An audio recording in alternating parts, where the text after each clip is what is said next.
Okay, I'm gonna do an experiment where I put out some cold water. I know there's a lake behind me, but let's see if they even attempt to drink out of it. If they do, that'd be a big win for the baby groundhog that I could possibly rehabilitate or put it next to a rescue center and relocate them. The goal is to try to capture them and relocate them because where I'm currently at, they see them as a nuisance and want to, get rid of them and kill them. So my goal is to try to get their trust enough to relocate them to a safer place, maybe cover up around that barn a little bit better. So if it keeps happening, or maybe just relocate them somewhere a little bit farther away from here. But they're super cute. I like having them around, but they do cause, tunnels and digging under your property. I heard they're a big nuisance. They can cause a little problems. So, like I said, this is a mama one with a baby, so we're just trying to gain its trust enough to possibly set a trap with food in the future and relocate them to a safer location without having to kill them. So cute. Oh my goodness. Hi, little baby. Oh my goodness. I'm literally gonna cry right now. Hi. Oh, it's a baby saltine. It's so beautiful. It's so cute. I can't handle it. Oh my goodness. Oh, so cute. Hi. Are you gonna drink the water now? Oh my goodness.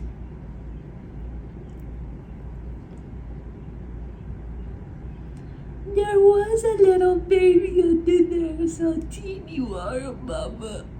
I knew it. Hi. Hi, little one. Hi.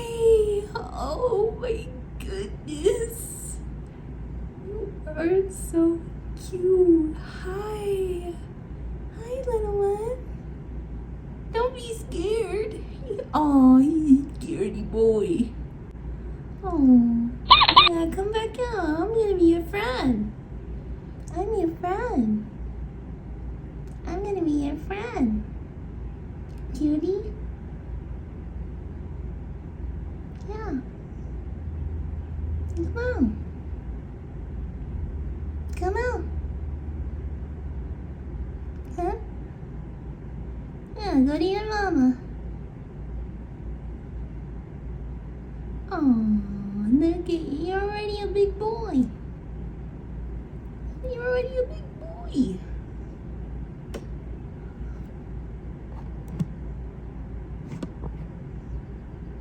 Hi. Hi, honey. Hi, cutie. Oh, is that your mama? Oh, my goodness.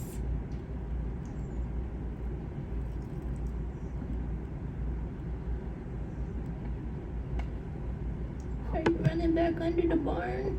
You scared? Scared. Hi, babies.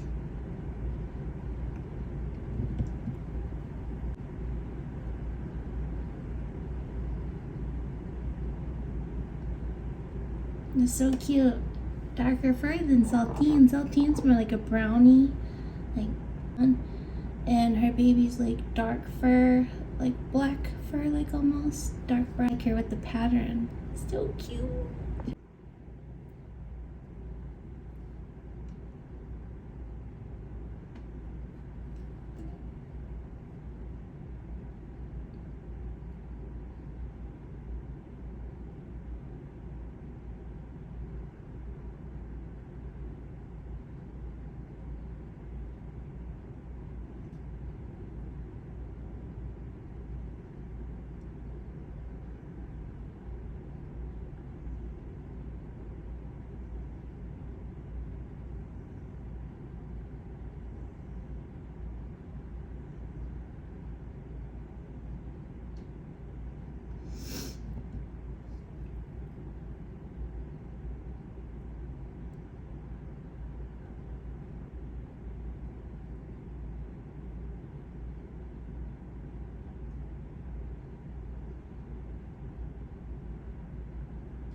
Hi. You gonna drink some of that water? There's cold water there, fresh.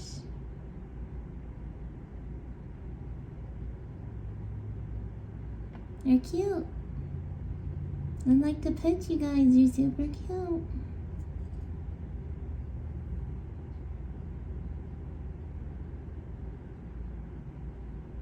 There's a crow here.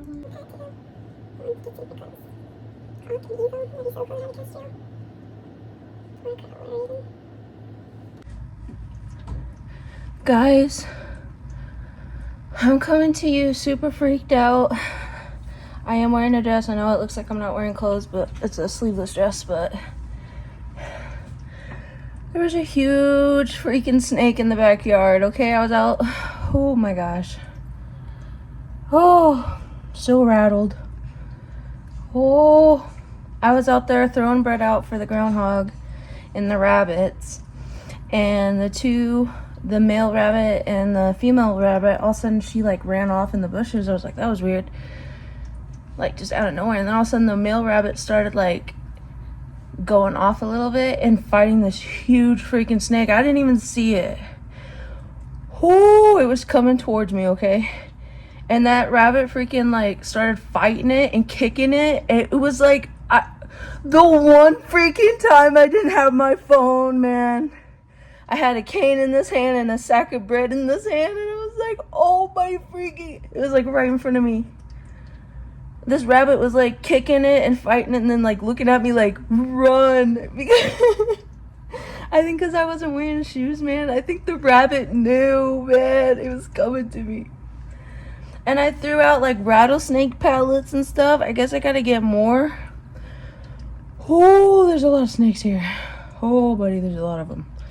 And I saw a baby one when I was first moved here, but this one was freaking huge, okay? Oh my goodness. Why am I shaking still? Like, I'm still like jittery. Like, I don't know why. I just kept feeling like I thought I was bit in the foot by it. I don't know why. I saw this rabbit kicking the shit out of this rabbit, and I just like got a sharp pain in my foot. The numb one at the toe, and I'm like, it was almost like a weird sign from my dad or God saying like, don't walk out here barefooted because there's freaking snakes out here. And the freaking rabbit protected me, bro. Wild brown rabbits are everything. What the hell is stuck to the bottom of my foot? It's disgusting. Okay, I'm going. Guys, I gotta, wait a second. Oh my gosh, guys. It was a huge freaking snake. Oh my god. Okay, as you can see, Saltine's already out there eating the bread. Didn't even know what went down just now. There's a brown rabbit.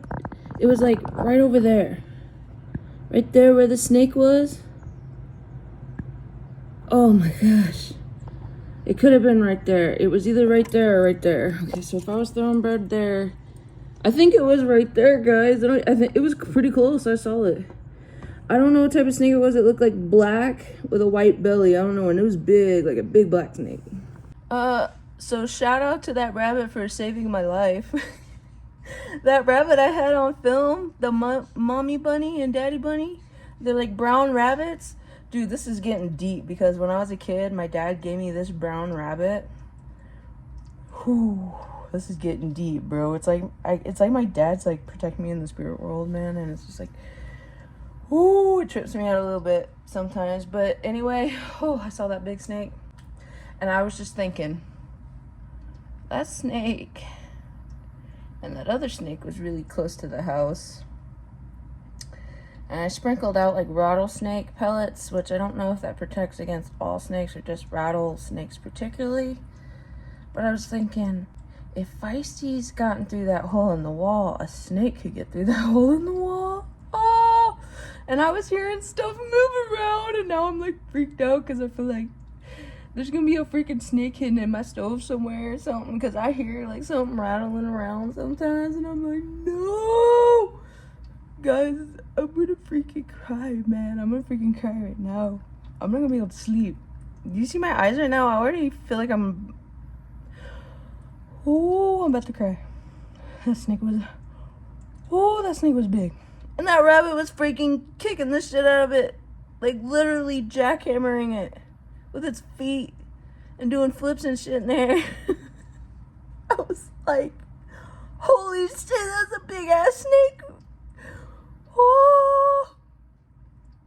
And I think that rabbit was like protecting me because I've been feeding it. And now I'm like, oh man, if something big comes, what's the groundhog gonna protect me from? I need a dog or something. What eats snakes? Guys, I've been wanting to get goats for like outside to eat my grass and keep it short or whatever. And the shed could be their barn in the winter. I heard, what was it? Donkeys eat foxes, but I'm not really worried about the foxes. I like them. They're pretty to me. I tried to tame one. I got one semi-close, but they're real skittish. How could I do Rhea? And I'm like, I don't know if I could, and if they eat snakes. I want to get maybe like some guineas or something.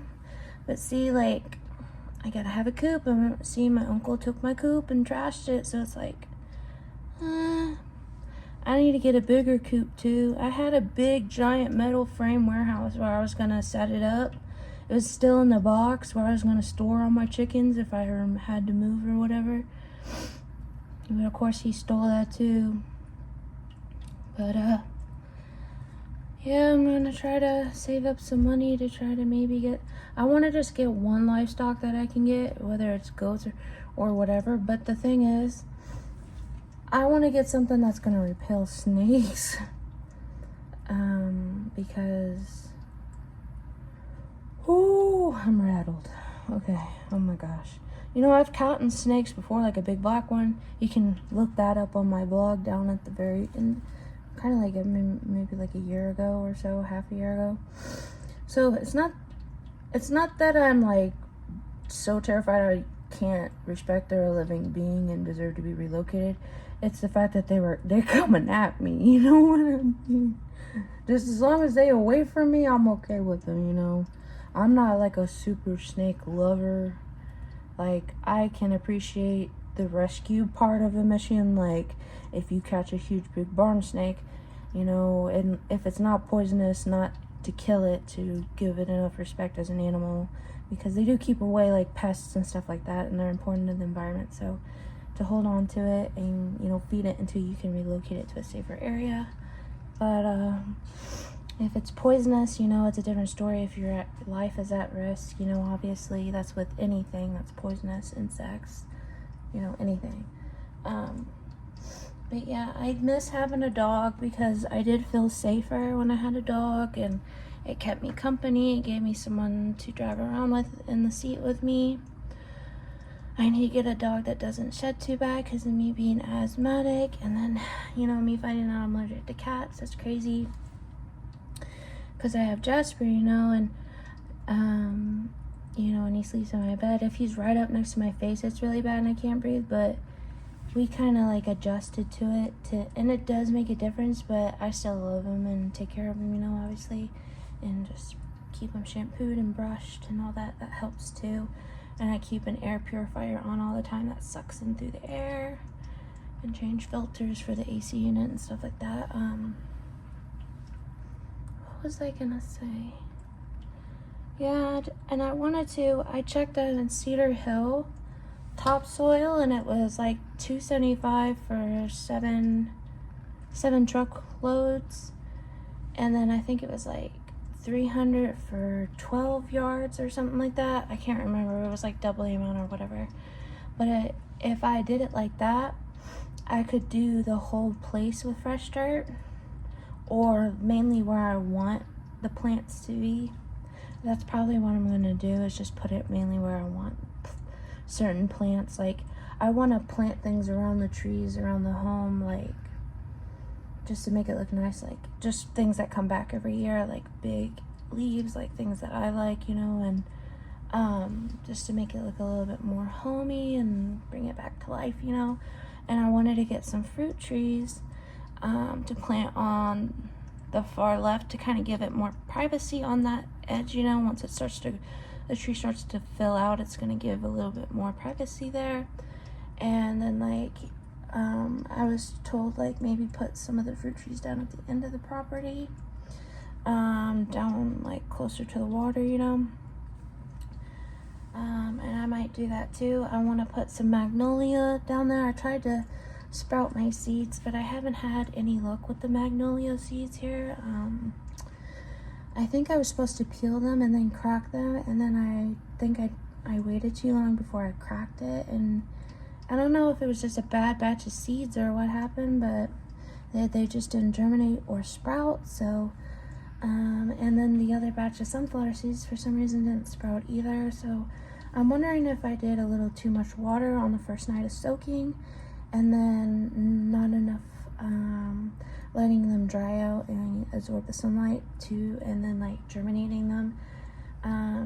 Maybe the temperature got a little cooler and a little warmer, and then so that threw off the germination too. So I'm trying to learn a little bit more about that, like, because with exotic seeds like magnolia or like things I haven't really like experimented with besides, you know, vegetable gardens and everyday things like herbs that are relatively easy, but like certain exotic seeds like magnolia, it said in the instructions you wanted to soak them, okay, and then the next day peel them or crack, not like snap, but just crack enough of the outer shell to let the sprout come out or whatever. I don't know if maybe I read it wrong or what happened, but I'm gonna try to look up a video on that later to see if I can get some tips on how to germinate it. Or maybe it's just like, because like a lot of stuff I want to try to grow too, I can't grow here. Like a lot of stuff I want to grow, you can only grow in like Chile or Spain, or like exotic fruits and vegetables and flower trees and stuff like that. Yeah, you just can't grow those things here because of the dirt and the humidity and the temperature, you know. And I don't really like living in a constantly hot, you know, like humid summer. Like the summers here are miserable summers, but I've never been outside Missouri, so I don't know if it's like a different type of heat. But if I did, I'd like to live somewhere where it's like constantly 60 degrees, and at hottest like 85, you know. But I don't know where that would even be, you know.